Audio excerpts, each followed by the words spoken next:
Good evening. Ladies and how many gentlemen?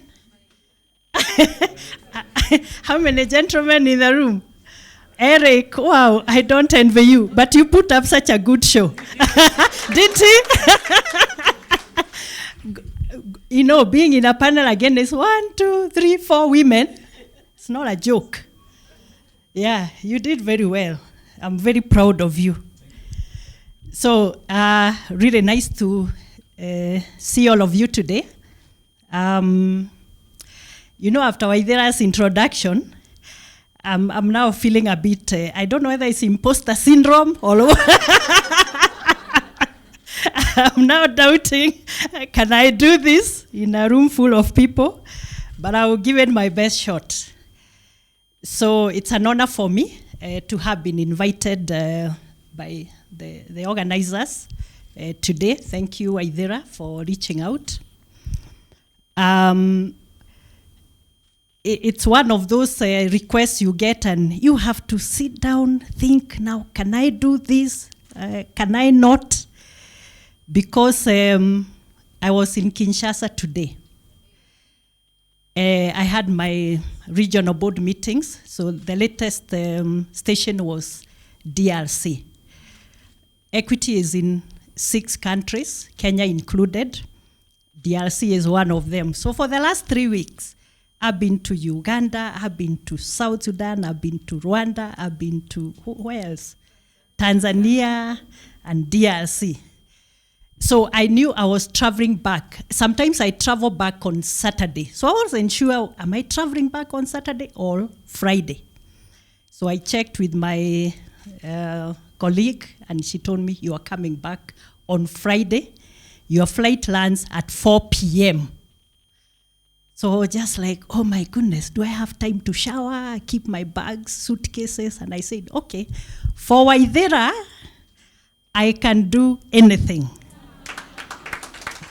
That's how special she is to me. And that's why I'm here. And I was really determined. I kept on praying because KQ, please today. Today, please today. No lateness, no delay, no cancellation. Because they have a habit, by the way, of, I'm sure you guys know. You travel a lot in the region. So they just tell you, and they wait for you to go to the airport, and then they don't talk, and then 2 minutes to boarding time.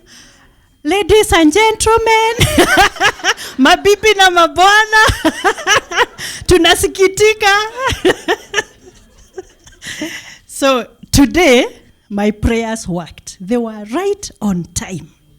So I got here at 4 p.m., and I'm so happy to be here today. So I was asked to talk about many things. In fact, at some point, I felt like I'm being told to do, this is defense. Because there were point A, point B, point C, by a gentleman called Victor. Who is Victor? I didn't get a chance to. Oh, that's the one. Yes, I met him at the entrance. So he told me to talk about many things. Thank you, Victor. So I just released a book. I think it's now a month ago. And I must say that the reaction to that book has been absolutely amazing for me. Many people are seeing very many things, very different things in that book. Although what I did, I just wrote about my life from when I was born in a certain village, up to now, when I'm the group executive director, Equity Group Holdings. But when I looked back and reflected on my journey as I wrote, I was very, very amazed at what an exciting journey it has been. Some people ask me, why did you write? And I tell them, it's because in my conversations with people, Waithera is one of them, after we talked for we only talked the first time for 1 hour, the very first time I met her. And after that, she told me, you have such an amazing story. You should write a book. And I was just like, books are for authors and writers, isn't it? Not for me. And I'm so busy in equity, I don't have time to write. But then as I thought through and I had the comment over and over again, my mentees were saying, write. I said, I have to bow down to pressure now. And I started writing. It was such an awesome journey for me because it also made me reflect on what is very important in my life and also what has got me to where I am today.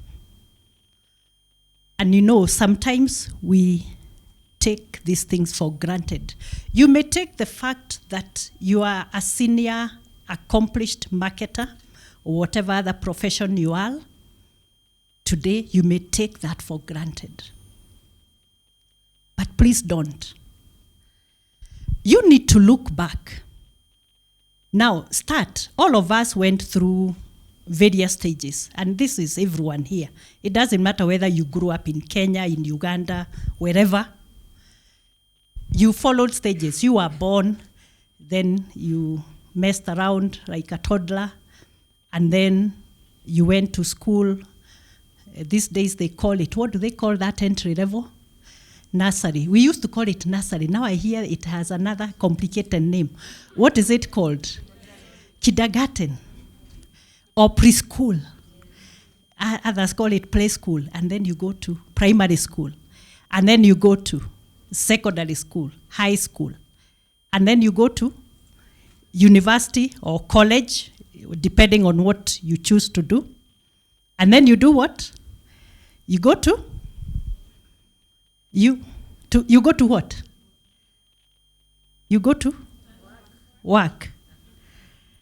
Okay, work. So work can be employment, it can be entrepreneurship, it can be what? Anything. Whatever you choose to do. Now, look back. The people you went to. Primary school. Let's just start primary school. Forget about preschool and nursery. How many people are you in touch with? Is there anyone here who grew up in a village like me? How many people? Hey, see, marketers are complex, sophisticated guys. You grew up in the village, even you. Hey, okay. So, those guys who went to primary school with you, what do they do today? I'm sure when you go to the village, you meet a few of them. How many?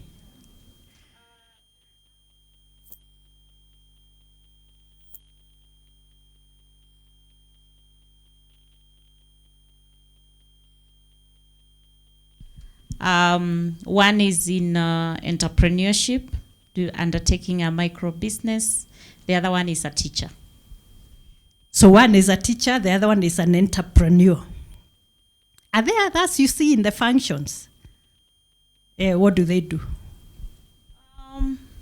There are some who basically no income generating activity. They're just managing their homes. Yeah. Some are casual workers.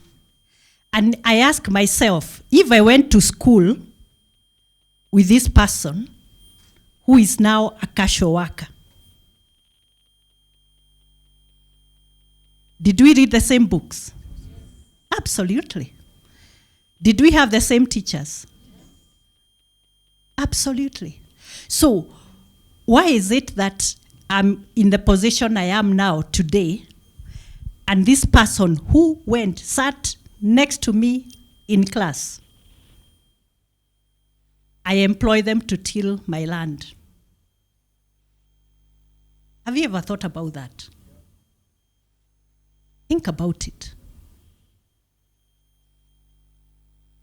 Because I think it all boils down to, when you think about your progression, it all boils down to maybe some things you do or you did or you did not do, for that matter, that helped you to get where you are. Is there an element of luck? Yeah, probably, kidogo.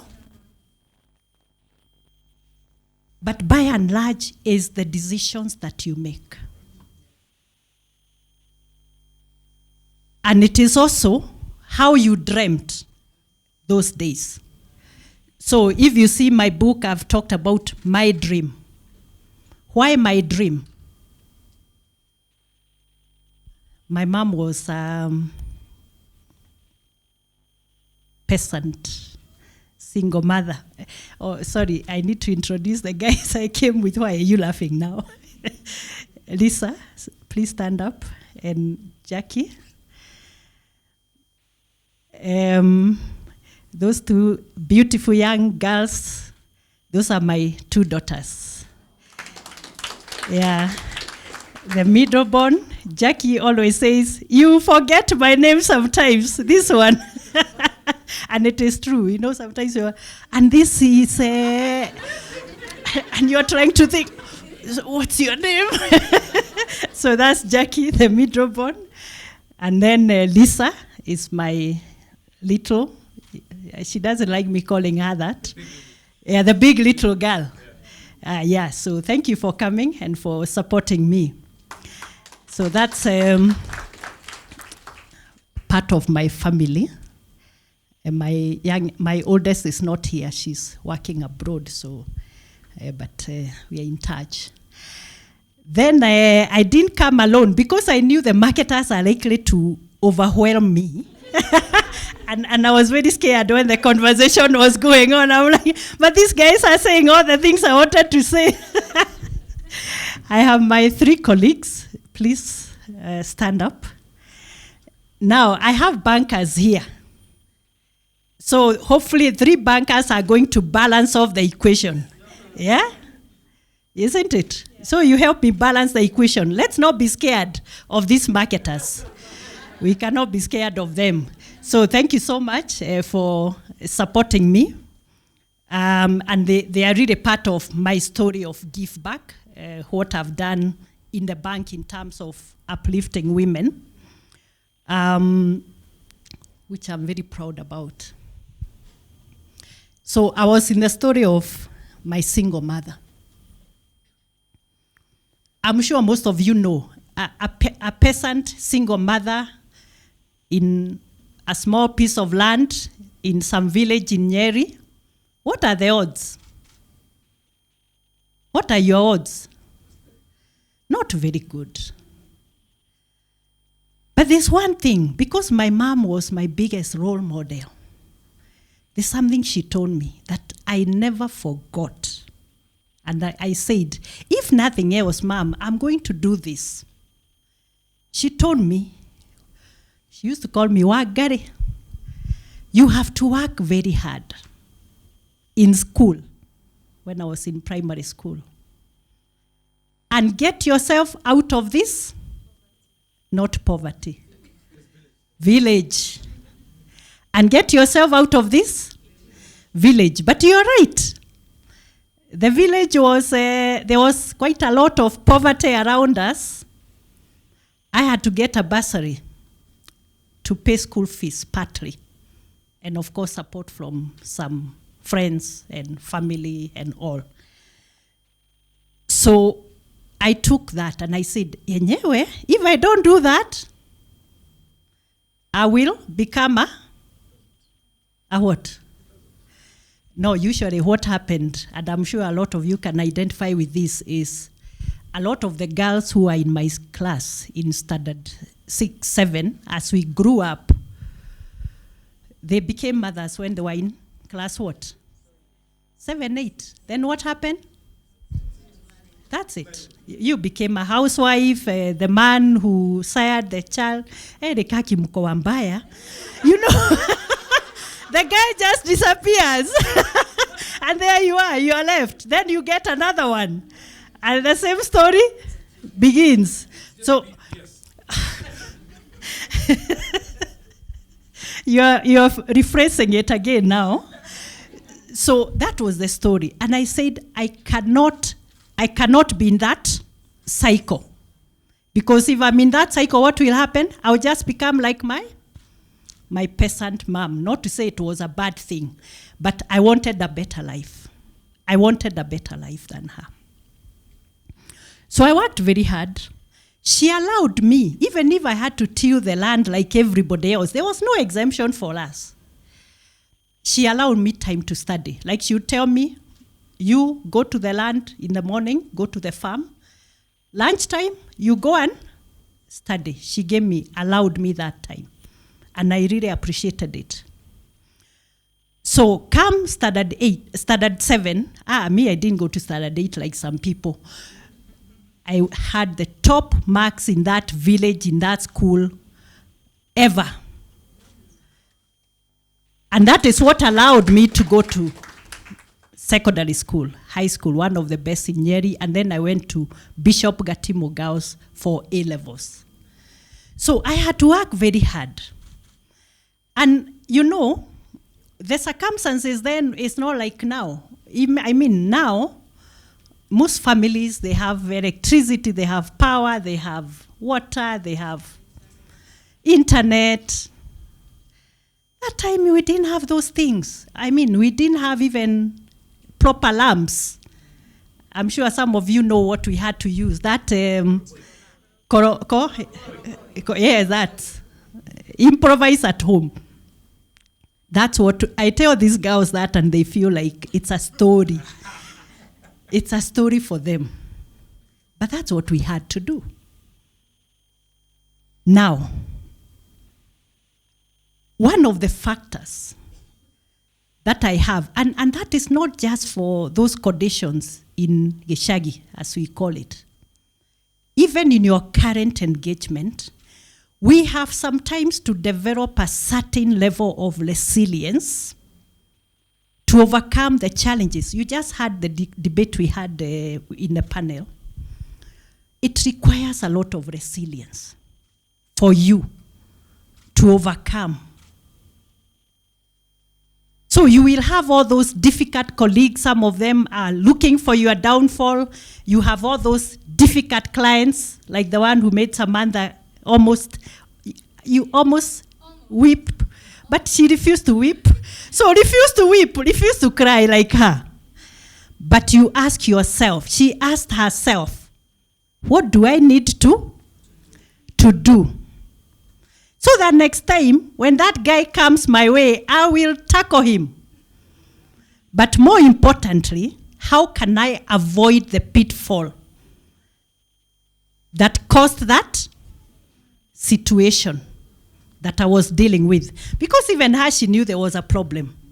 The only problem was the way this guy behaved and the way he tackled her. But she knew there was a problem that I need to resolve. What is the solution? Because that's the way we get better. And what I've learned in my short life, if you can call my age short, I'm sure a lot of you now know, it's public information now. Anyone I've given my book knows how old I am, don't you? Simeona. So, it is one thing. Adversities, failures, deficiencies do not come to destroy us. What do they come to do? They come to make us stronger, one. The second thing they come to do, because they have to come, and I always say that you don't invite adversity. You don't invite failure, do you? No. If you are to know it is coming, so you would run very fast in the opposite direction.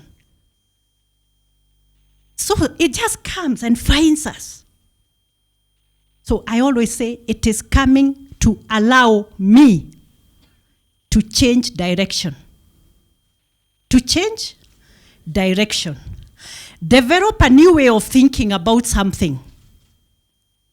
If it is that Omo with the power form that has failed, it is a market failure, what do I need to do? First of all, is it the right product for the market? Am I targeting the right segment? And I liked what Eric said, and he's saying, I'm asking the CFO, Have you gone to Gikomba, whether that's where the market is? If you look at the story of Equity, you will see that the only way that Equity survived, the only reason actually the turnaround happened, because it was technically insolvent by 1983. Everything had failed after 10 years. It was to go back to the drawing board and ask ourselves, Equity, are we serving the right market? Actually, in the first place, who is being served by banking? And it was very clear. And I love what Jackie said. You do your statistics. What is the population of Kenya? Probably that time it was about 45 million, probably, I imagine. How many people have bank accounts? There were less than 1 million.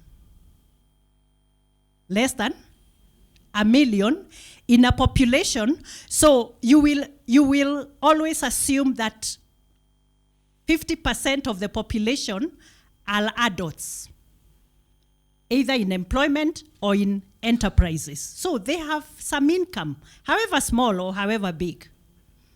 So if they are not banking, because only 5% of that population is banking with anyone who is known, where is the 96%? Question for you marketers. If only a certain population, less than maybe 10%, is being served by the products in the market, what are the other 90% consuming? On how do they consume? Because remember, the human being is the human being. Financial services are required for all of us. The only difference is how we do access them. That's the only difference. So it was clear the 95% was getting their products in another way. And what was the other way? It was mattress. I mean, I do go sell my mbogas. It is called mattress banking, by the way, for those who don't know. The mattress bank had 95% of the customers. They were not with Jackie. They were not with Equity here. They were not with KCB. They were not with Standard. They were not with ABSA. They were not with any bank. And we didn't have M-Pesa at that time. Fortunately, now we have the digital products also. So, discovery of the market. And I like what they said, that you have to do the science of the market. You know, we loved when we were told about the tyranny of numbers in political circles. But that's it. Where are the numbers and what are they consuming? That's how you build your market. That's how you build your targets, and that's how you achieve your targets. Within no time, Equity had captured more than 80% of the market. Why? Because the market was ready, and it was so easy to convince someone, now stop mattress banking, but then again, it goes to the strategy. Because this guy has been just, they sell. For us, so you know our bank. Ladies, where is our bank? And for the likes of Eric? So how do we convince that person to stop banking, you know, do their mattress banking here and start doing formal banking? So you sell the story. Sell the story of security. That mattress bank, especially now you are teenage kids, for those who have kids, they will discover it and raid it anytime. Or sometimes is a companion who comes around and discovers, oh, okay, so kumbe, this is where the goodies are kept. So they will pinch.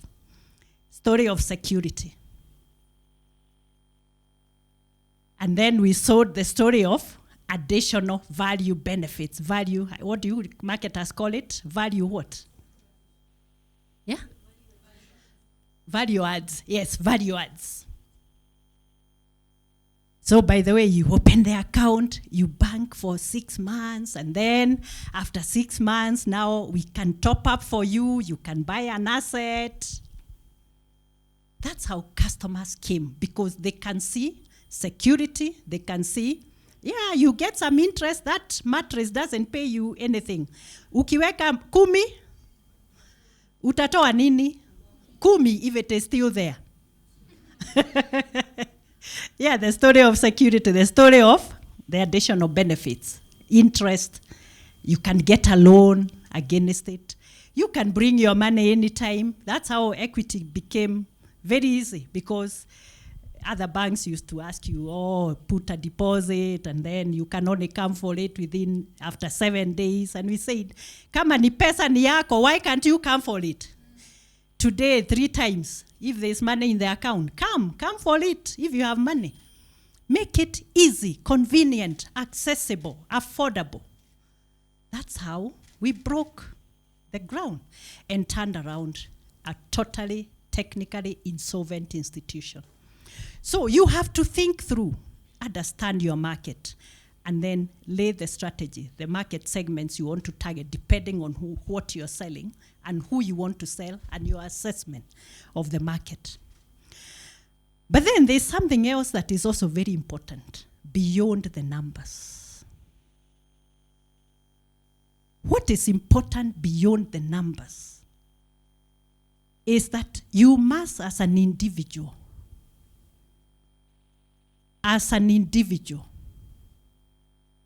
develop your own. Forget about the targets that have been set, because those are obvious. And you have to meet them, whether it's your own business or whether you are working in a corporate or other organization as an employee. You have to develop your own individual compass that tells you, what is my true north? What is my true north? What are the boundaries as an individual that I cannot cross as a person? You have to ask yourself, if that client comes and tells you, okay, I have this job for you, but for me to give it to you, this is my condition. What would typically be the conditions? Ladies, out of town. There's a new joint out of town. How many kilometers? I hear Naivasha is very popular. What is the other condition? What's the other condition? Okay, now not necessarily for the ladies. Lunch. Inaitwa nini siku hizi? Ilikuwa inaitwa kachai, then it went to soda, then it went to coffee. You have to make a personal decision. This is very personal. Because, by the way, you know your boss will not want to know. My colleagues here know what I'm talking about. When Florence is asked for her deposit base, she's the senior. Have you become a GM? Yeah. She's a general manager in a branch. She's a branch manager who is a general manager. Because we said in equity, you do not have to come to the head office to become a general manager. If you do very well, your balance sheet, her balance sheet is bigger than the balance sheet of several corporates that I know. in her branch alone. She has done well. But when she goes to raise deposits, no one wants to know what she did to get the deposit. The bank will just say, oh, your target is reached, or you are 90%, or you are 80%. No one will ask you, how did you get this one? No. It's for you to decide how you get it in. So your moral compass will tell you, am I doing business in a way that preserves my dignity as an individual? Am I doing business in a way that preserves my integrity as a professional? Or am I cutting corners in a way that destroys that integrity and that dignity of the profession? Those are the questions that you have to ask yourself as you rise to the top. And many opportunities will come for you. So it is a day-to-day decision that you have to make. The only thing I tell you, and I know, is that if you always make the right decisions, and sometimes you say no to some deals, at the end of the day, you will build such a sterling career. Because, when people look at your track record, they will say, this one can be trusted 100%. And that is one thing that I said when I joined the bank. I joined the bank 20 years ago. And I said, I will never knowingly do anything that compromises on my integrity, that compromises on my profession. I'm a lawyer by training. Don't ask me how I find myself. You read the book if you want to know. Then I will not tell them. Now they have to buy the book to see how I crossed over from legal to banking. But there's something the panel said about that really resonated with me also, and that is the issue of building your knowledge, building your intellect in the right areas. You cannot tell me that you want to become the marketer par excellence, like in Safaricom, or in NCBA, or Telcom, if you don't know your stuff. You have to know your stuff. When I joined the bank as a lawyer, and I was given a project, that is the conversion of equity. Equity used to be a building society. For me, it was baptism by fire, because I thought I was going to do the legal conversion. But what landed on my desk, because equity was very small at that time, we did not even have a legal department. I started it. I didn't have lawyers. There was the structure was very small, very loose, not well capacitated. What I had to do the legal bit, which is what I knew I was going to do, applications to the central bank, etc., etc. But I also had to consider issues of the brand. By the way, I can talk marketing, kidogo. Yeah, because you're also thinking, at that point we are saying, oh, equities, you guys know the house, that house, the logo. So we were asking ourselves, now this logo, it's for a building society, because building society builds houses. See, now we are becoming a bank like NCBA. Oh, at that time it was CBA and NIC. So we must change the logo. So we invited one of the firms, I can't remember which firm we worked with, to give us ideas on the new logo. Eric, if you had come that time, we were the ones who were telling, hii matope. What is this now? I'm sure we would have thrown you out a couple of times. So that's part of what we do. And me, I'm not a marketer, so I don't have to be a marketer to know when the suggestion is not good for me, because I understand My business. I understand my business. I understand my customers and what they want and how they are and who they are. So if you give me a campaign based on golfing, golf, I'm sure that's what you probably will bring for me. Now, surely Mama Boga, do they know what golfing is all about? It's irrelevant. So I will ask a question because I understand. My Mama Boga does not go to the golf course. What they know is what? It's Gekomba. Marigiti. That's what they know. So what I'm saying is I had to do the branding. And we were very excited. And we did all the designs. We had 20, then we chose 10. We came down to 6. So we are thinking, we will choose one out of these 6. Then we asked ourselves, okay, so, and by the way, what will the customer think? So we went to the customers and showed them. And the comments they made were very interesting. Some of them said, that one, I think it looks like an unfinished shape. Mary, I'm from Nyeri, so forgive me. A shape, unfinished shape, the one that sails in the sea. That one looks like...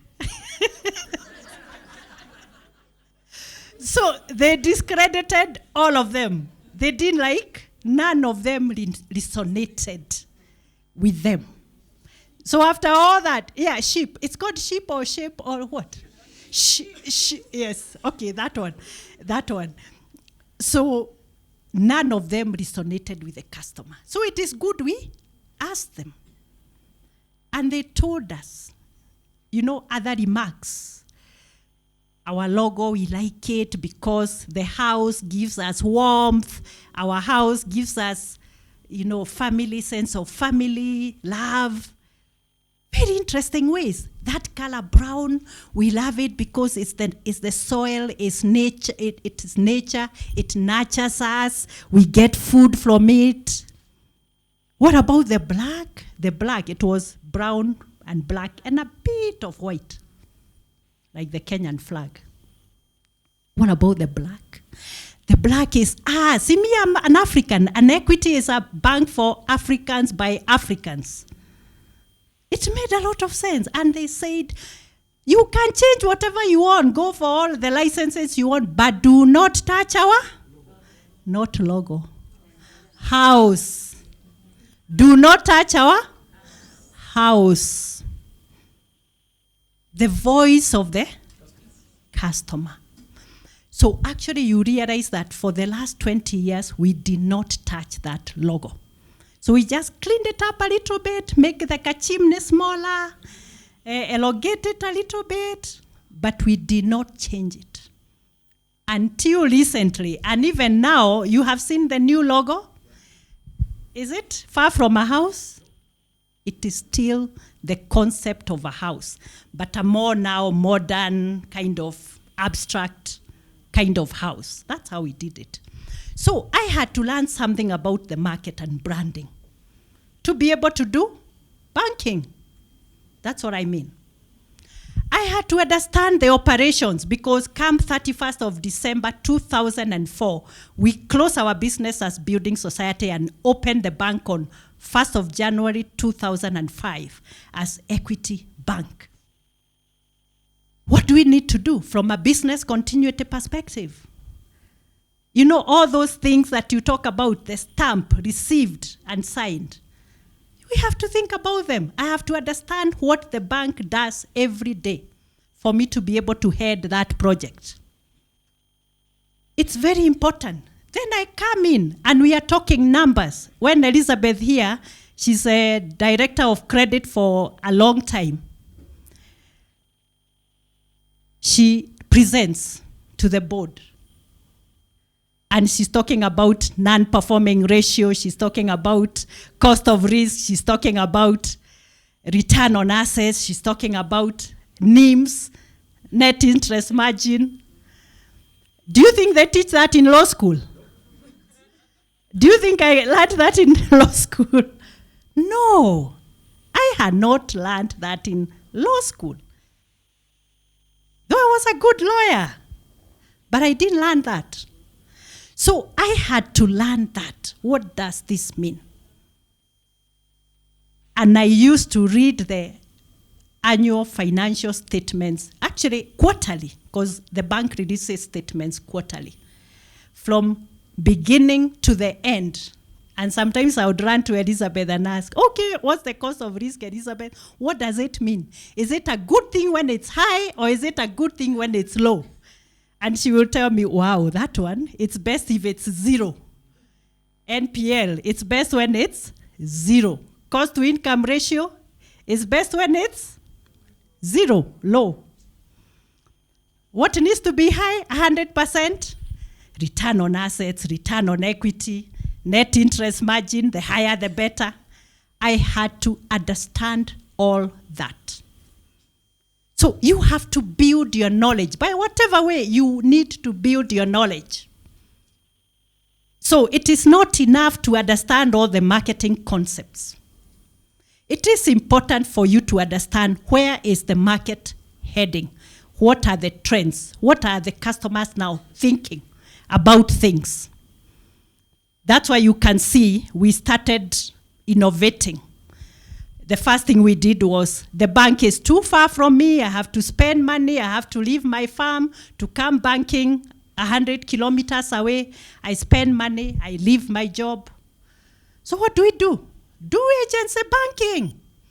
Take the bank to the people. You have to think about your customer and what your customer wants. It's the only way that you stay relevant to the market and to your customer, and build your numbers and build your name and convince that other person who makes the decision that this is the right person for the next position, for the promotion. It is something that you have to do. It's not easy. I mean, people say, oh, you don't really need to work that hard. But I can tell you, anyone you see at the top decided and refused to be average. If you just want to do the basic minimum that is required, if you're the type who will only show up in the office because the boss expects me in the office 8 a.m. to 5 p.m., and of course I can leave a few hours unnoticed and do a few other things not totally connected with my job, I can tell you, you will remain average. The statistics show that only 5% of the people rise before the average.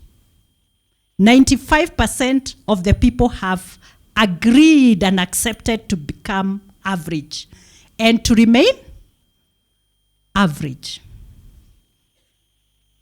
You have to decide whether you want to break away from the 95% and become the 5%. The 5% is where you find the cohort of the masters. People who have decided to create a mastery in their area because they have gone an extra mile. I mean, for me now, when I used to be in charge of investor relations in equity at some point, but now the bank became big, so we've created capacity. Somebody else is doing that now. I've taken a new role. But I could discuss the business of the bank from A to Z. I could talk about credit, I could talk about operations, I could talk about innovations, I could talk about the general business model of the bank without hesitation. I decided to create the mastery in banking and, of course, become a master of the business model of equity because I want to talk about it. But I needed to read a lot. You have to increase your knowledge every day. And we always say that learning is the only thing that the mind will never tire of. And the mind does not fear learning. So if you have convinced yourself that your mind fears learning, that's your own. It is not true. The mind loves learning new things every single day. I'm sure you guys, I heard you talk about artificial intelligence, the new ways of understanding customers and serving them and reaching out to them. It is inevitable. Machine learning. These days I hear there are robots that are doing marketing, or do they do marketing or sales? Both. Yeah. Unless you understand those things, I can tell you, you will remain mediocre. You will remain mediocre. And then you start asking yourself, why does my boss hate me? How come now Jackie was promoted? Mia was just left here. You will ask yourself many questions. And there will be no answer. People will be moving on. Stay relevant to your industry, to your profession. And then look for new areas. Look for new horizons. The market it shrinks. Is it the market that shrinks every day, or what usually happens? Because, we've been here for so long, and then you find, our market share is disappearing. What is going on? Is it the market that is getting smaller, or what is it? Yeah, it's just because we are not looking for new horizons. We want to do the same things, the same way we found our predecessors doing. Serving tea in the same cup that I used to take. Those days we used to take cups in, what did you guys know? What do you call that material? The one that falls and then it gets a scar. It doesn't break, it gets a scar. What material is that? Is it melamine? Melamine. Is it melamine? No, melamine is more plastic. Huh? It's chuma. Okay, I give up. But you know what I'm talking about. You cannot continue serving your customers in that same cup that our mothers used to serve us in. We have moved on. Now, I want, is it called Kitengela glass? Yes. Those I see them doing even wine glasses now. And cups, very beautiful, and plates and everything. We have moved on. Understand where people are moving and do what they need. That's how to get to the top. Either in your business or in employment. But then, that statement was qualified. He wanted me to talk about how to get to the top in marketing. Now, I'm asking myself, why in marketing? Why do you want to get to the top in marketing? Is that your wildest dream?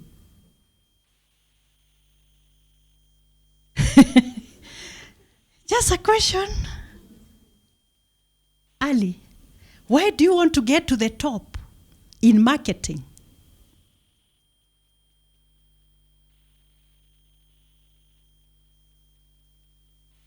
Eric, why don't you think you can be the CEO of Telcom? Samantha, why can't you be the CEO? Why don't you want to become the CEO? Are you scared? Are you scared of, or you don't think the CEO position is a nice one? that you would like to have it? Or you think your boss will fire you if they think you are even thinking, harboring such thoughts? By the way, you know you don't need to tell them. You don't need to tell them that you are harboring those thoughts. But what do? You do what? Dream. If you are not a CEO, I know a few of you here are CEOs already, and well done. But if you have a CEO of a company which is Kenyan or Ugandan, why can't you aspire to be the group CEO of a regional business, a Pan-African business, like Equity? Equity now is in 7 countries. So if I was the CEO in 2007, it was CEO of Kenya. Today, if you become CEO, you are becoming the CEO of the group business. 15 billion USD balance sheet. Have big ambitions and work for them. But then you don't just sleep and dream. Oh, sweet dream. They say the best time to dream is around what? 1 a.m.? So you just sleep 1 a.m. Oh, I wish I was becoming the CEO of Telcom. I think I want to become. That's not enough. It's dream and then act. Led by a very strong sense of purpose. What I've discovered is purpose, because we talk about the corporate philosophies, and your staff members or your whoever works with you, your colleagues, one thing you must always talk to them about. If you want top delivery, if you want to get those numbers coming, talk about the purpose first. Purpose first. So when you start a meeting, don't just say, Nawewe, you are 70% below target. What is going on? That's the opening remark. By the way, there are some markets where if you start a meeting like that, everyone goes to sleep. Then they tell you, Ebu tusalimie kwanza. So you know the market. I don't want to mention it here. But talk about the why. The purpose is the why. Why do you exist as an individual? Why are you here? Why are you here? Yeah? Answer that question. Why am I here? Why was I born? And why am I living up to the age I am today? When you answer that question for yourself, and then you ask yourself, then why am I here in this business? Whether as an employee or I've started an enterprise. Why did I start? Samantha, your business has a very difficult name. It's called what? Densu. Why did I join Densu or start Densu? Figure out. Because if you did not do that, if you did not join because you wanted to achieve something, if it was just because they'll give me a large pay slip, and I know marketers are very well paid, Haki. See, you are well paid, eh? Yeah. Yes. So I think it is true. Hey, when I see marketers around, I even get scared. I'm like, Oh, they dream big. Okay, which is good. Start with a dream. But then do something about it. Start with a sense of purpose. Understand your purpose. Let me tell you something. It does not get easy in a competitive environment. Whether it's banking, whether it's whatever, fast-moving consumer, whether it's innovations, it does not get easy. The only thing that helps us, gives us that energy to push on, when things are so tough, when your targets are below, you're below target, it is that sense of purpose, understanding, why am I here? And why does this business exist? And this is true for any sector or any industry. I'll tell you what it is for equity. When I joined equity and I understood the business model of equity, it was empowering the disempowered, financial inclusion to those who had been excluded. And I said, yeah, it sounds very good. Because bringing somebody who has never had an account in their life, and yet they had probably done a business for 10 years, but banking was outside their reach, not because they were not making money, but because somebody thought they were not making enough money to deserve banking.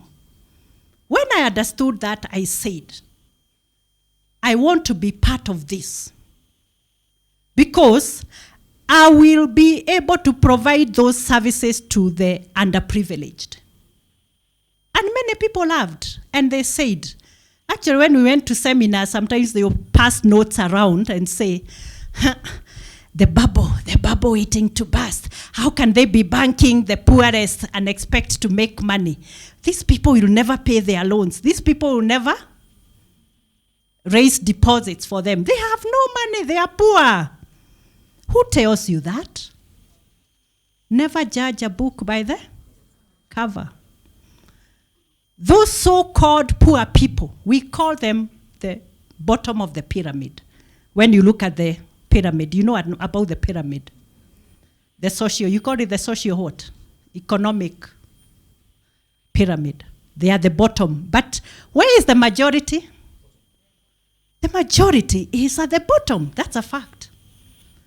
So individually, they will probably give you 10,000. But if there are a million of them, how much do they give you together in aggregate? 1 billion. How many customers? Premium. You call us what? You call us what? When they want to make you to, when you want me to feel good, what do you call me? High net worth. How many high net worth can give you 1 billion deposit in one day? How many? Tell me. And I'll tell you it's a lie.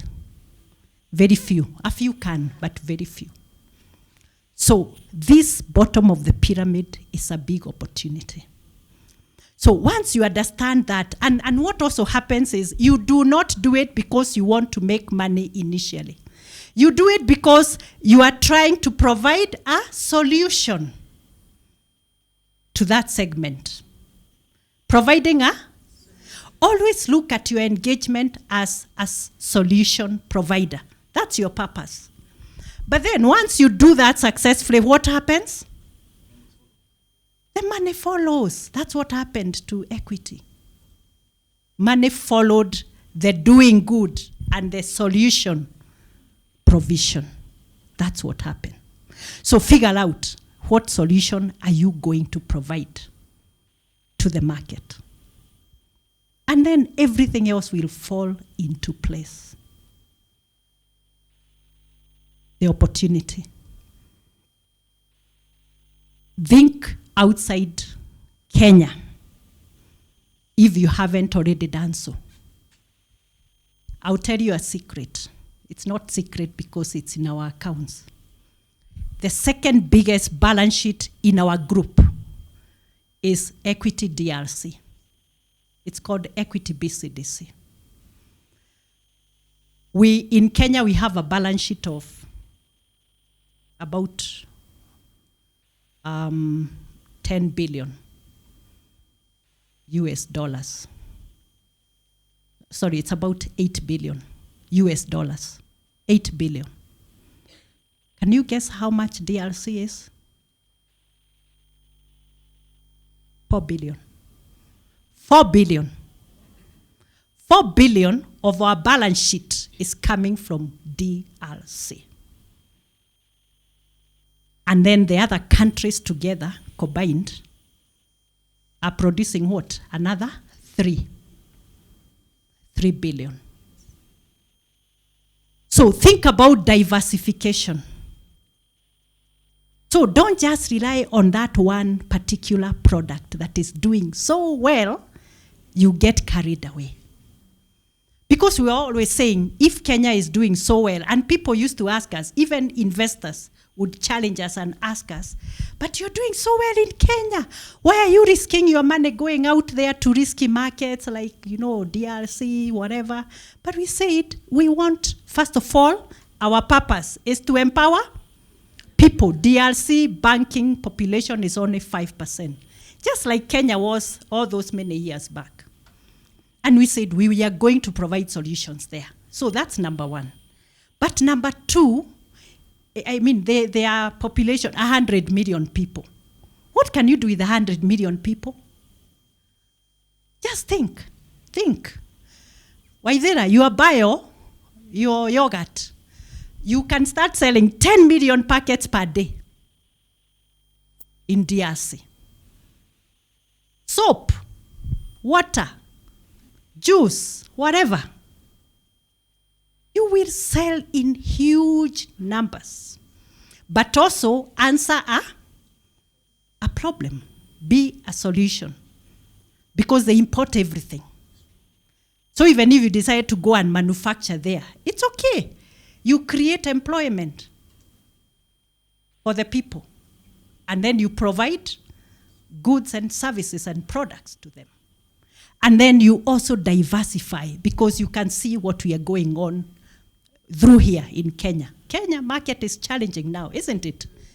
It's challenging for everyone. Bankers and everyone, fast mover, consumers are stressed. It's challenging. But if you have customers in Uganda, you have customers in Tanzania, Rwanda, DRC, Zambia, and remember also now there are the trade corridors that are forming. So you take advantage of the businesses around there. That's how you diversify and cushion your business and your sales and your revenues. Even when one country, if you look at the region, every year there's a country going through elections. So look at Tanzania, they went 2020. I think Rwanda did 2021. Kenya we did 2022. Uganda, I think they did. So just look at that pattern. You cushion yourself. So when things are low here, you can fly here. Just look at it that way. It's part of the strategy for growth. So I've talked about getting ahead in your industry, not necessarily in your profession as an individual, but in your industry, which is also very important because when you do well in your industry, then you are developing a good profile of yourself. You will get ahead also. It will follow naturally. So, what about mentoring the next generation?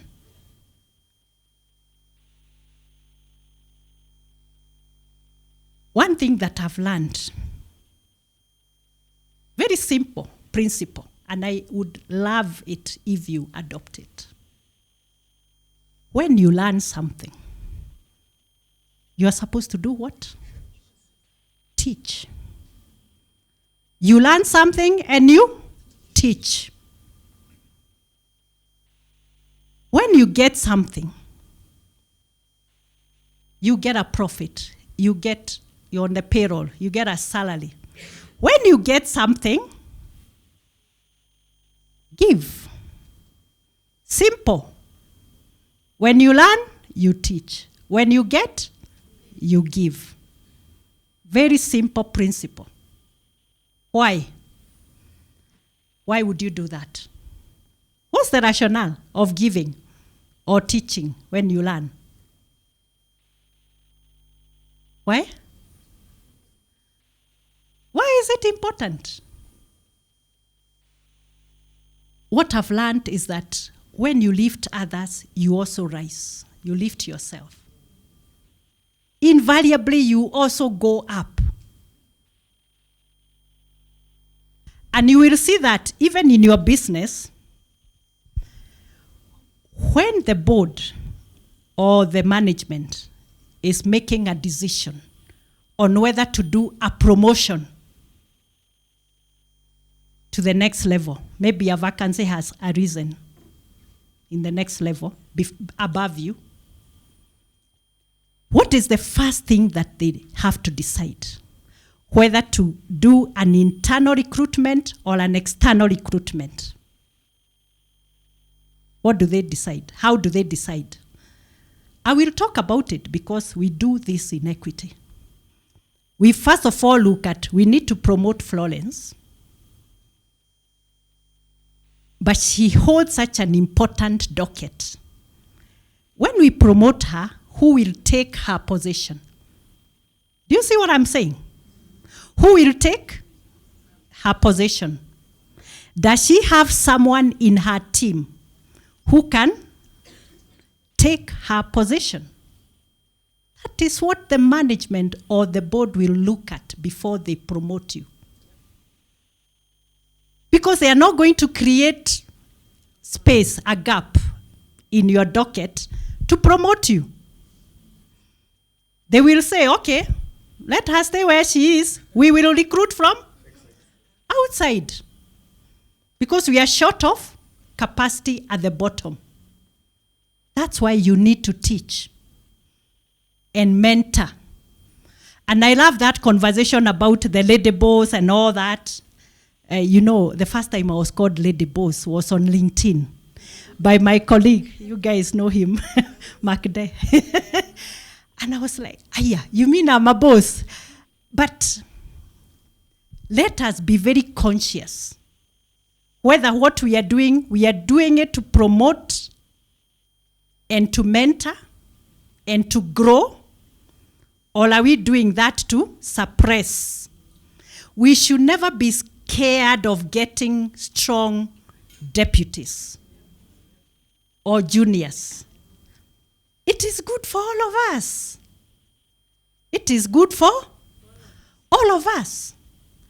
That is why when I rose to the top, I became the group executive director. Before that, I didn't even think about it because I was the director of strategy, I was the company secretary, and I was so busy, I was moving in the region, I didn't have time. But when we created the new structure, the group structure, and I was promoted, I said, well, this is my time now to mentor and encourage especially the women. Eric, you will not like this, and the other guys here.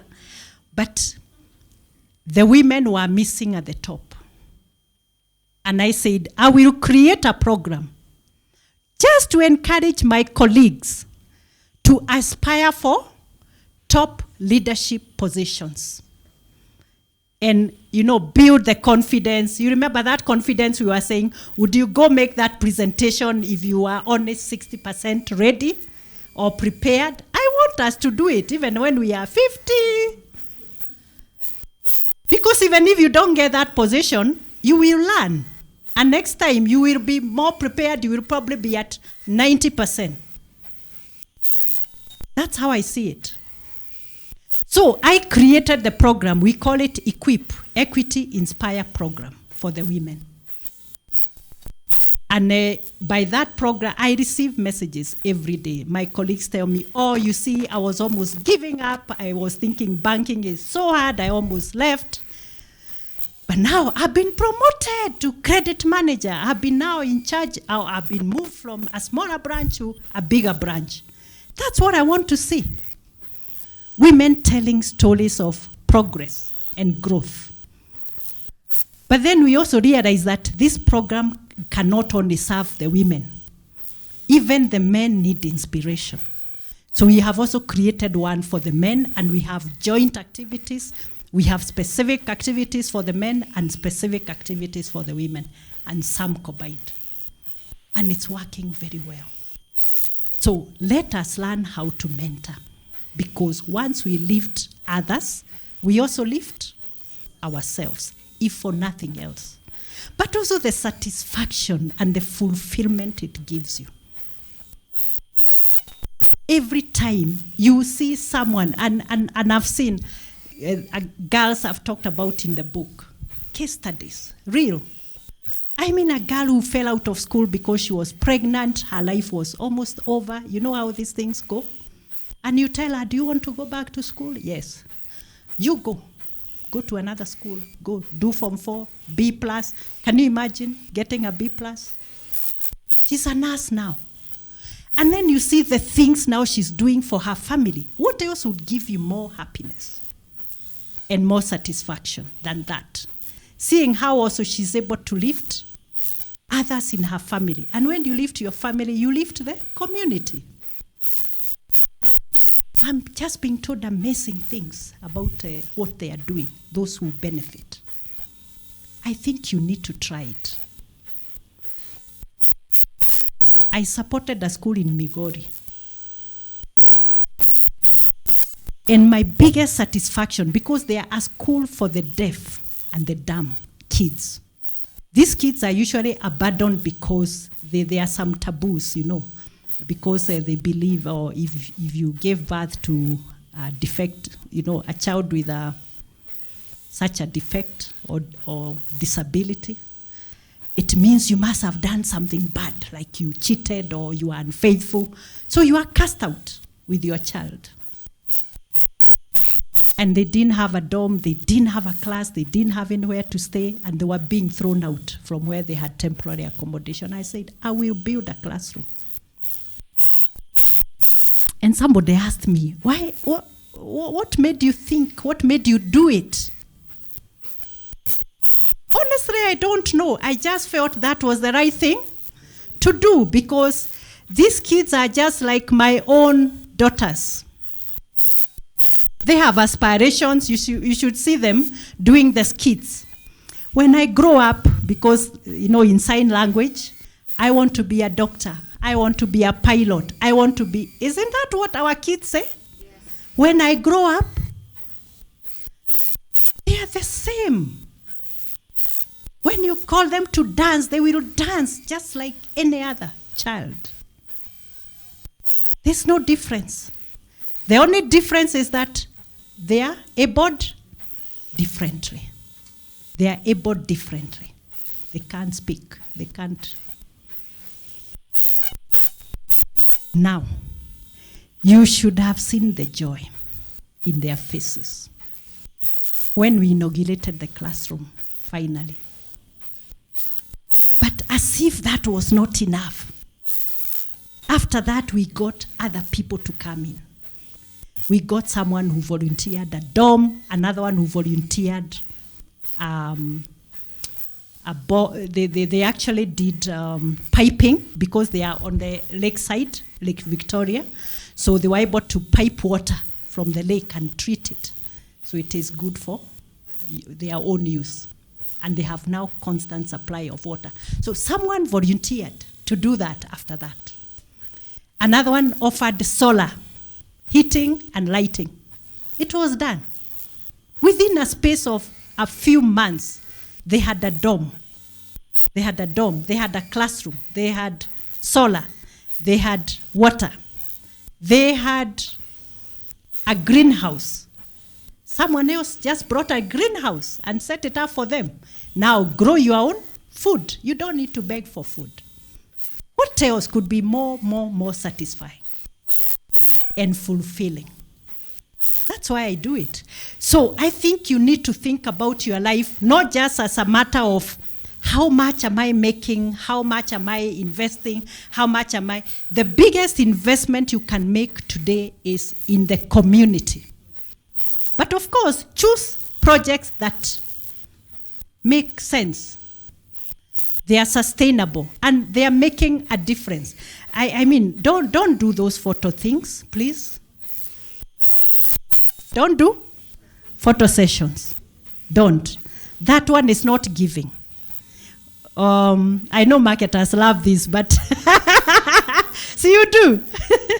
No, am I telling a lie?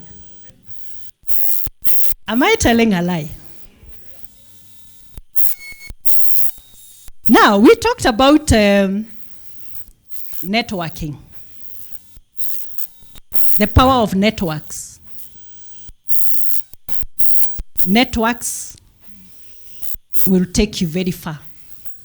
But also make sure they are the right networks, right? They are meaningful networks. You should be able to call not more than 3 people to get to the person that needs to resolve your matter. And you only do that when you start creating meaningful relationships at the right time, at the right level.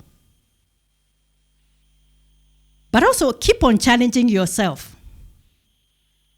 There's someone who told me, if every time you sit down in a group, like ladies, we love chamas, eh? So we do chamas, merry-go-rounds and chamas, investments and all. If every time you sit down with your group, your peer group, whatever it is, chama it is, or other network, if everyone is telling you, oh, you are the best, oh, you've done so well, oh, I want to be like you, what does that mean?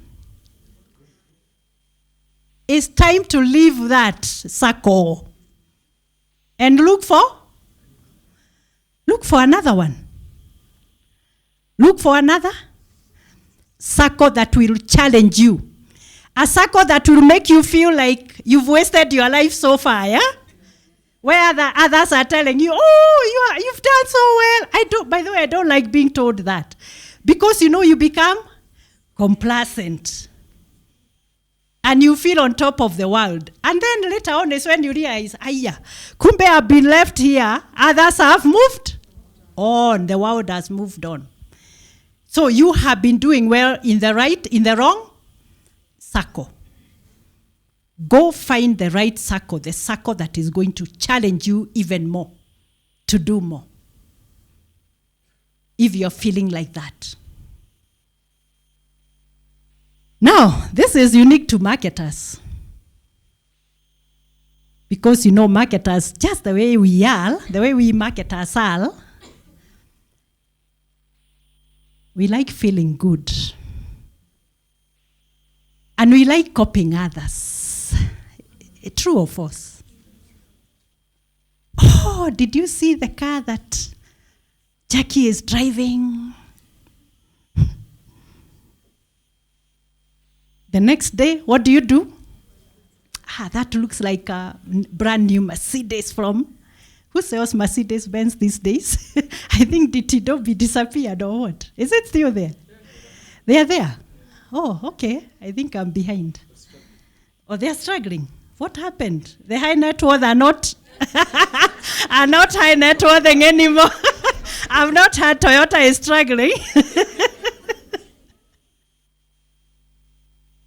So sometimes we get caught in that trap of wanting to be like so-and-so. Not, I want to be like so-and-so. He got a new car. I need to. Oh, he moved to which neighborhood? Karen? Oh, Karen? He's in Karen? Oh, then you say, oh, I'll go check it out. So you take a drive and, then you start looking for agents. Do you have a house around Karen? Isn't that what we do? But I also tell you a story because I did that once. So when I joined Equity, but please don't laugh. See, I had been a lawyer. I had been in private practice. And these kids of mine were very small. Now, did I have time to buy a Mercedes? No, I didn't have money. I had too many dependents. So I moved to Equity. Guess what I was driving? Who wants to guess? Now I will know the people who have read my book. A Vitz. Oh, do you know which year that was? There were no Vitz. Eric, I think you know those sides. There were no Vitz. Yes. I had a nice green Starlet, KBM, it was KAM 419C.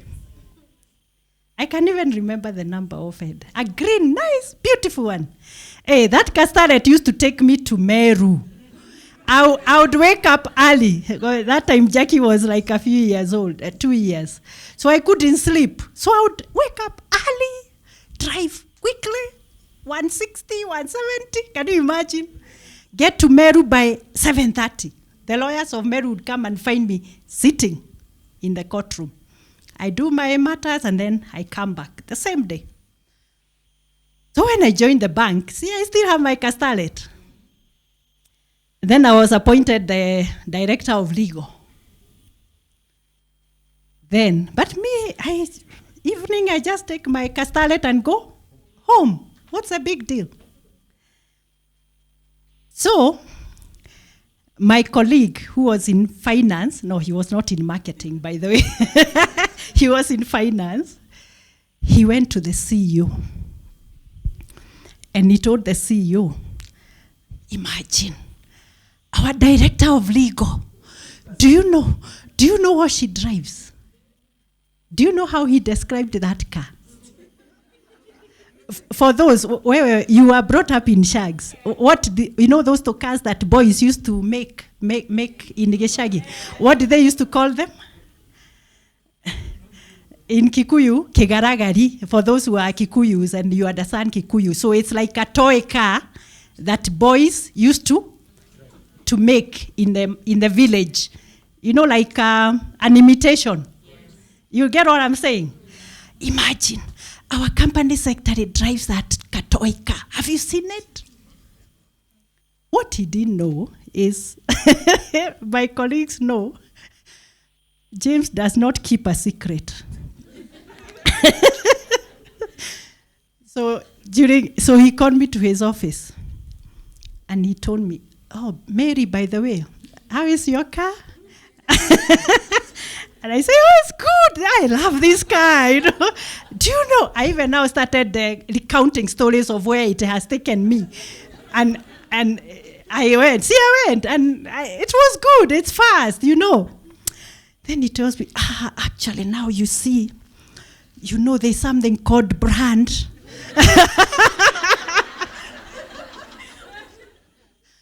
Now you are the company secretary of, I had actually been promoted to a company secretary. Now you're the company secretary of a bank. Now you have to think about the brand of the bank also. So that one time, I listened. I don't know whether it's because it's my CEO who told me, or whether it's because I really felt the pressure, but I upgraded. Don't ask me to what, but you can guess. Attitude? By the way, I hear Harriers don't have a very good reputation. What happened to Harriers? What happened to Harriers now? Auntie wa Harrier. So, but I upgraded to a Harrier.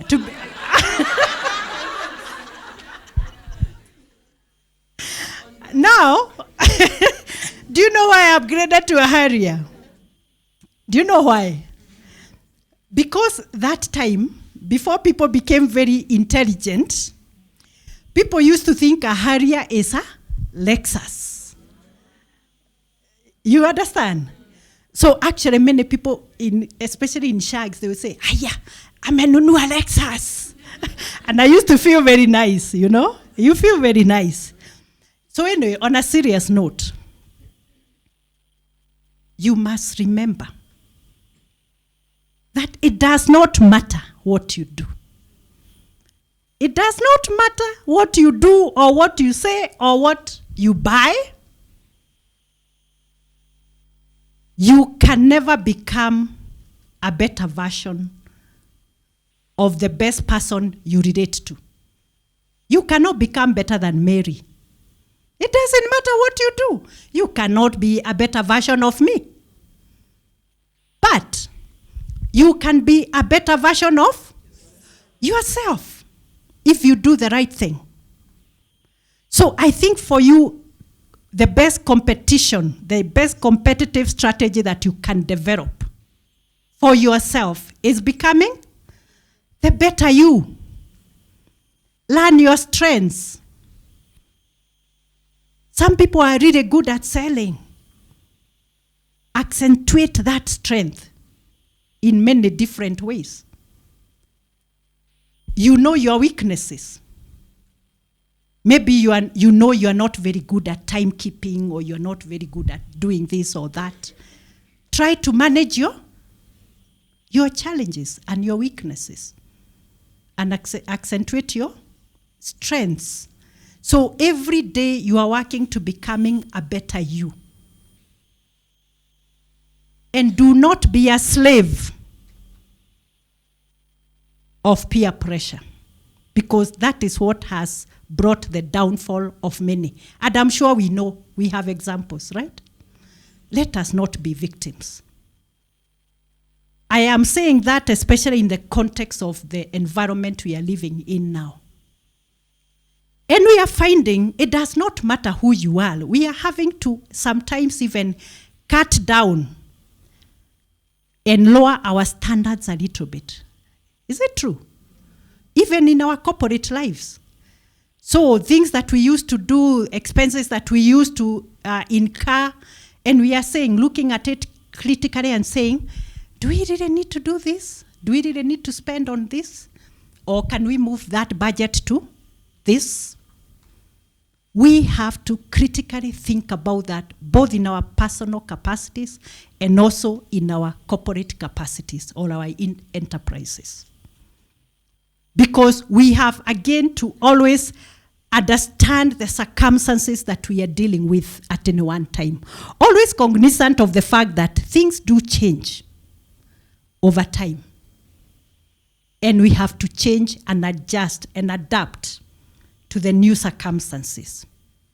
So don't feel under pressure. These days I don't feel under pressure to either behave in a certain way or to buy a certain thing or get a certain thing. I'm not sure what I would have done if that conversation was today. Probably I would have reacted differently. I probably would have bought a newer version of a starlet. Actually, that's what I did with my latest car purchase. That's what I did. Because I don't feel under pressure to show anybody that I have to drive this, or I have to wear this, or I have to live in this place. I live where I feel I'm most comfortable. If your kids are going to school, sides of Gong Road, consider whether that's where you need to live. Because it's practical, right? It's practical to do it. You don't need to live in Muthaiga. But you can if that's what you think is good for you, and it's good for you. That's fine. So as I conclude, because it's a long story, so you need to read the story.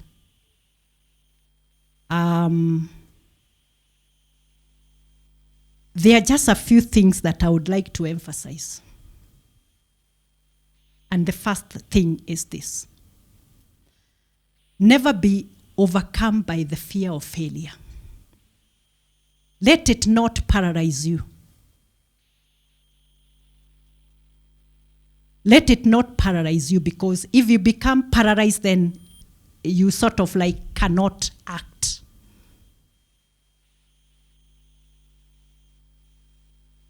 You have to take the step, especially when you are engulfed in fear.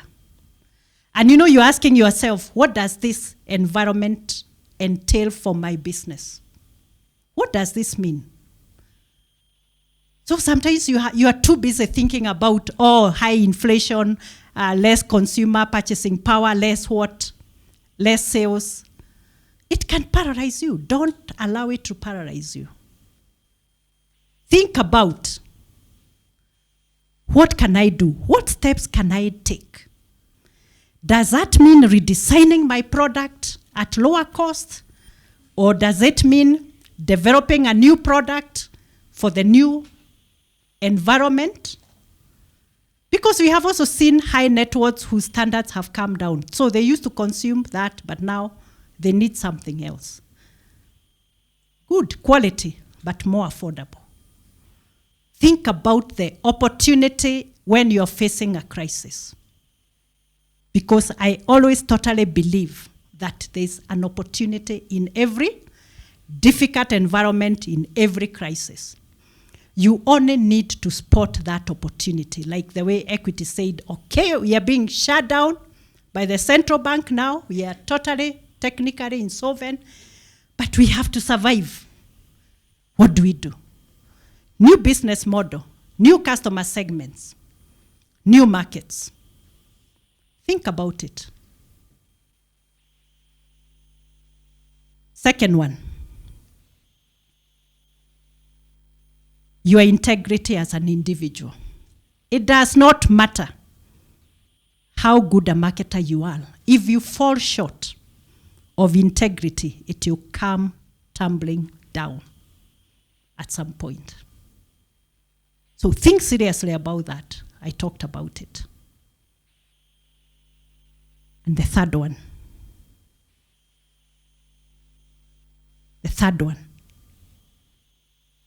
Where your innovative heart. Where your innovative heart. If you remove that heart, you're on the downward trend. You will certainly crash. Innovation is not technology.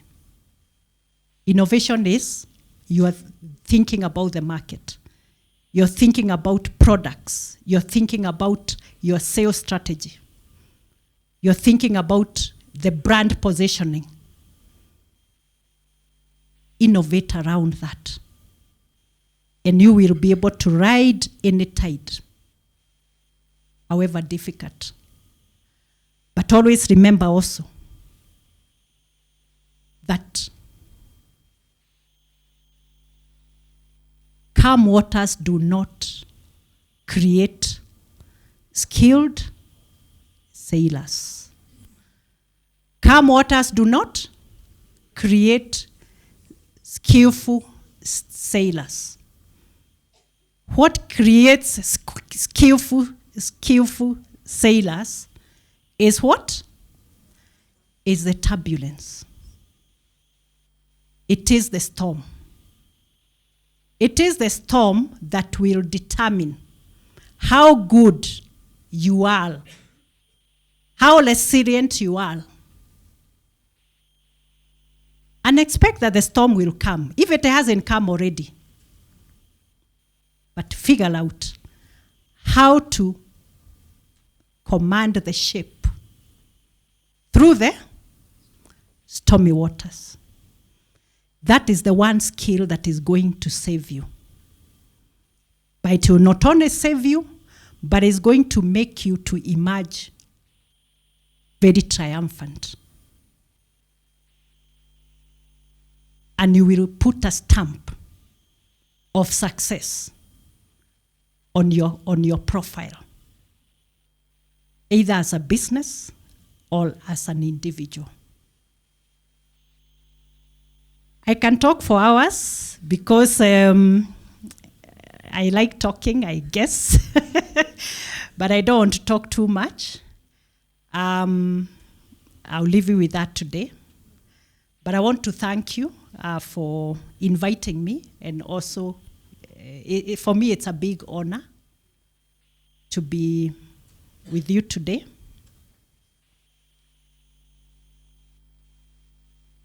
And I will tell you that since I know you are people who are very highly driven by success,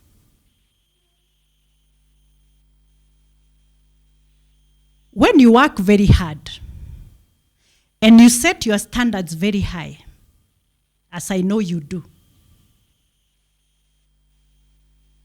so every time you call it what? Raising the bar? Every time you are raising the bar, there's that time that will come, that that time will come when you become below average by your own standard. Why? Because every time you raise the bar. And you're going to recognize that moment when you're feeling, I'm working so hard, but these things don't seem to be moving. What's going on? What has happened to me? And you start asking yourself questions. Don't worry. That is normal. Because you have raised the bar for yourself. You should not feel discouraged. That is the moment we talked about, the moment of relooking at the direction you're heading. And asking yourself, am I still moving in the right direction? Or have I become that person who does the same things, the same way, expecting extraordinary results? Because those ways worked in the past. Think about it. And you will get the answers. You will get the answers. They will be right there in front of you when you ask yourself those tough questions. Thank you very much.